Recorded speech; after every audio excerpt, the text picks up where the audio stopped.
Norwegia, negara penjelajah. Bangsa Viking dahulu merupakan ras orang yang tinggal di Eropa bagian utara.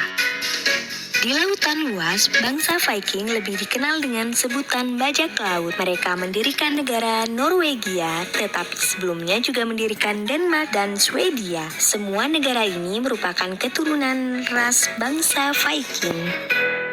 Bangsa Viking tidak hanya terkenal sebagai bangsa pemberani, tetapi juga perampas kapal yang hebat dan telah menjelajah laut mana saja. Orang Norwegia sebagai keturunan bangsa Viking juga banyak melakukan penjelajahan. Mereka adalah penjelajah sejati yang telah melewati Greenland hingga ke ujung utara Kutub Utara. Mereka juga orang pertama yang sampai ke ujung selatan Kutub Selatan. Kini orang dapat menjelajah Kutub Utara dengan menggunakan pesawat terbang.